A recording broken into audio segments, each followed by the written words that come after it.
Family dinners with my in-laws were never easy, but I never imagined one would end with my mother-in-law attempting to publicly humiliate me by disinviting me from their exclusive family cruise. Little did she realize that she was actually making herself look foolish. After all, she had no idea that the luxury cruise line she was bragging about had been part of my family for 3 generations. I'm Sophia Anderson, 28 years old, and this is the story of how my mother-in-law's attempt to exclude me from a family vacation backfired in the most spectacular way. Growing up as the daughter of James Anderson, owner of Royal Crown Cruises, I was raised to understand that true class isn't about flaunting wealth. My father always said that real elegance comes from how you treat others, not what you own. That's why I worked my way up through various departments of our cruise line, learning every aspect of the business from the ground up. I met my husband, Michael, at one of our ports 3 years ago. He was working as a marine biologist, conducting research on coral reef preservation, part of one of our environmental initiatives. What drew me to him was his passion for his work and his disinterest in material wealth. When we started dating, I chose not to tell him about my family's ownership of Royal Crown Cruises. I wanted him to know me as just Sophia, not as the daughter of a cruise line owner. Michael was everything I could have wanted: kind, intelligent, genuine. However, his family was a different story, especially his mother, Victoria. From the moment we met, Victoria made it clear she found me lacking. "Oh, you work for a cruise line," she said during our first meeting, her nose wrinkling as if I'd said I cleaned fish. "In what capacity?" I replied, not mentioning that I was the director of guest experience for the entire fleet. She simply sniffed and turned away.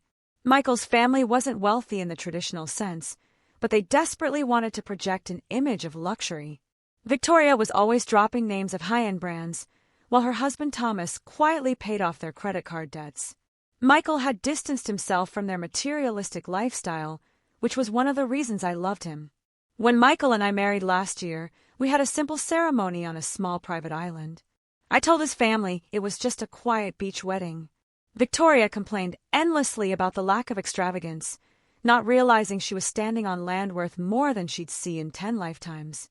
"Really, Michael," she sighed during the reception, "couldn't you have chosen somewhere more prestigious? I'll have to tell my friends it was a destination wedding just to save face." Michael squeezed my hand under the table, and we shared a private smile.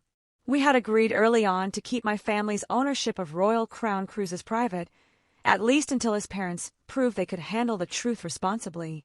But Victoria had spent the past year dropping increasingly obvious hints about her disappointment in Michael's choice of wife, sending me links to better job postings, suggesting expensive clothing stores, and commenting on how some people just don't understand the importance of appearances. I took it all in stride. Michael was worth it, and I knew the truth would come out eventually. I just didn't expect it to happen the way it did. Last week, Victoria invited us over for dinner. She was practically buzzing with excitement as we sat at her carefully arranged table, complete with rental china she was trying to pass off as family heirlooms. "I have wonderful news," she announced once everyone was seated. "Thomas and I have decided to treat the family to a luxury cruise." My ears perked up. Cruise lines are my expertise, and I was curious which one she'd chosen.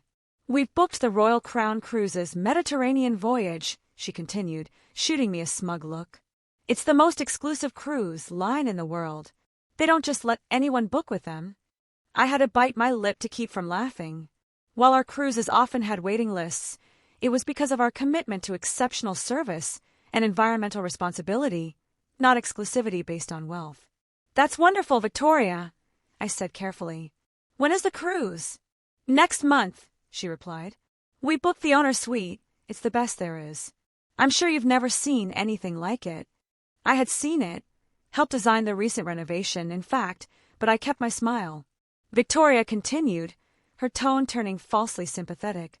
"We could only book one suite, though. It's really meant for immediate family." At that moment, Michael interrupted her, his expression warning her to stop. That's when I realized her plan to exclude me was about to blow up in her face, and I couldn't wait to see how it unfolded. Victoria raised her hand, attempting to cut me off. "Sophia, dear, I hope you understand that this needs to be just family. You can find something to do while Michael enjoys some quality time with his parents and sister." The room fell into an awkward silence. Michael's sister Emma looked uncomfortable, and his father Thomas suddenly became very interested in his water glass. Michael's voice broke the silence, incredulous. "Are you uninviting my wife from a family cruise?" Victoria waved dismissively. "Don't be so dramatic, darling. She works for a cruise line, after all. She can probably get her own discount voyage somewhere more suitable." I could see Michael starting to get angry, but I gently placed my hand on his arm. This was my moment. "You're right, Victoria," I said calmly, pulling out my phone. "I actually have some connections in the cruise industry." I dialed a familiar number and put it on speaker. The voice of my father, James Anderson, CEO of Royal Crown Cruises, answered clearly. "How may I help you?" "Hi, Dad," I said sweetly, watching Victoria's face. "Remember that Mediterranean cruise booking for the Harrison family next month? The one in the owner's suite. We need to cancel it." The room went silent. Victoria's expression shifted from smugness to confusion, then horror, all in about 3 seconds. "Dad," she whispered. "Of course, sweetheart," my father responded. "May I ask why?" "The owner's suite is actually my family's private cabin. Did you and Michael decide to use it that week instead?" I continued, maintaining eye contact with her. Victoria made a deflating sound. "No, actually," I pressed on. "It seems there was a misunderstanding about family invitations. I wouldn't want anyone to feel uncomfortable on their cruise." There was a pause, and then I heard my father's warm, reassuring voice. "Understood. I'll have the deposit refunded immediately. Will you be joining us for the board meeting tomorrow?" "Thanks, Dad. Love you," I said, ending the call and slipping my phone back into my bag. I took a sip of water and watched everyone process what had just happened. Victoria looked stunned. Your father?" "What?" "Oh, I'm sorry, I thought you knew," I said gently. "Since you seem to know so much about Royal Crown Cruises, my father is James Anderson, the owner. I'm not just an employee, I'm the director of guest experience and heir to the company." I paused dramatically. "That owner suite you booked, it's actually my family's personal cabin. I was going to surprise you all by upgrading your booking to our best family package. But since I'm apparently not family enough, Michael was trying to keep it quiet." Michael looked like he was fighting back a laugh. Emma's hand flew to her mouth, and Thomas looked like he wanted to vanish through the floor. Victoria opened and closed her mouth multiple times before finally managing to speak. "But, wait, you work in customer relations?" "I do," I nodded. "Along with operations management, environmental initiatives, and strategic planning. Dad believes in understanding every aspect of the business. Something about maintaining appropriate standards." I shot her a pointed look, knowing she just criticized standards earlier.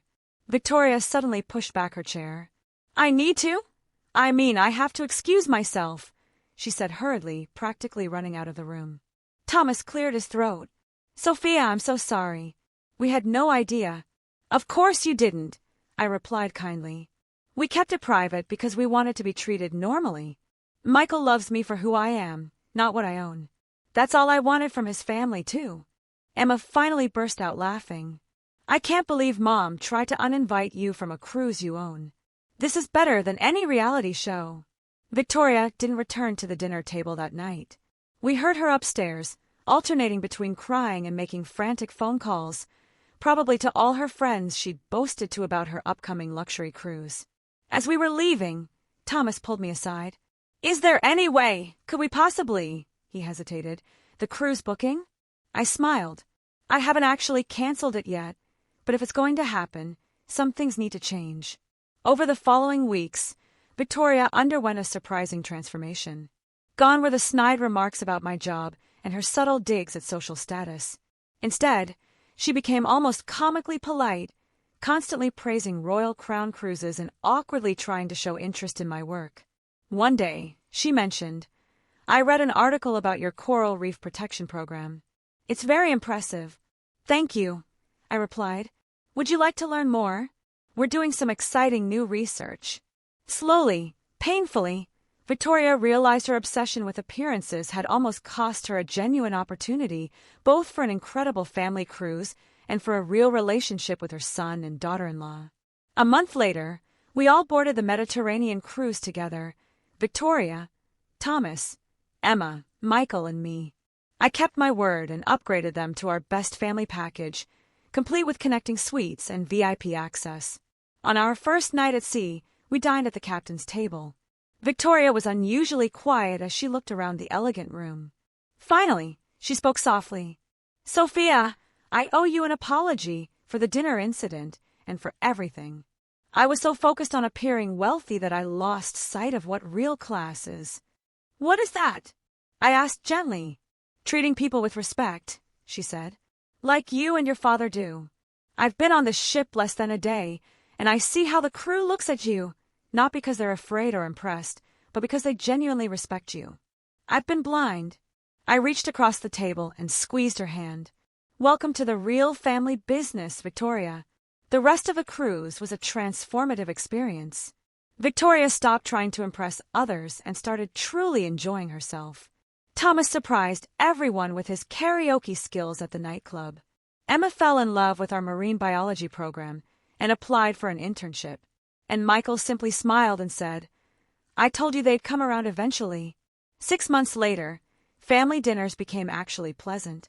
Victoria still slips into her old habits sometimes, but catches herself quickly. She's even volunteering with some of our cruise line's charitable initiatives.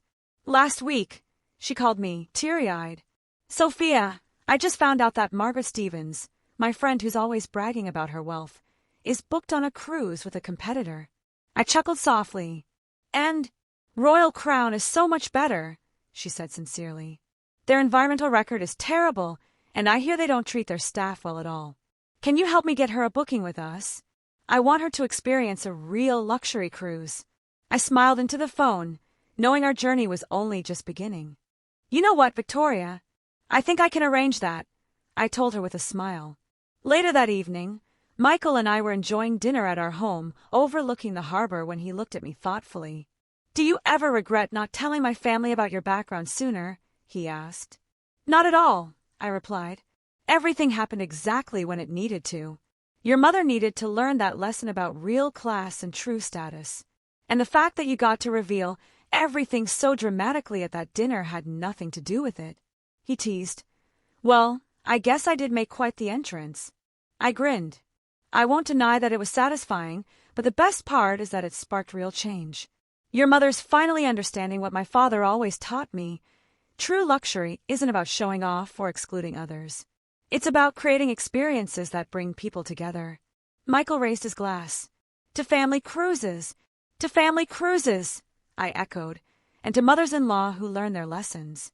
We're already planning another family cruise for next year. Victoria is busy making lists of activities she wants to try, without a single mention of what anyone else might think. Thomas is excited about the new golf simulator we're installing. Emma plans to join us during her break from her marine biology program. And me, I'm just happy that my family, both the one I was born into and the one I married into, has finally found its balance. The owner's suite that Victoria tried to exclude me from, we've renamed it the family suite, because sometimes the best revenge isn't about getting even. It's about making space for everyone at the table, even those who once tried to keep you away from it. Dad still gets a chuckle out of the whole story. He even uses it as an example in our company's customer service training, though he's careful to change the names to protect the reformed. "Remember," he tells new employees, "every guest on our ships deserves to be treated like family, even if they're not technically the owner's daughter-in-law." Victoria overheard him saying this during a ship tour once and actually laughed. "I deserve that," she admitted. "But she's learning. We all are. And our next family cruise? It's going to be incredible because this time, everyone is truly welcome."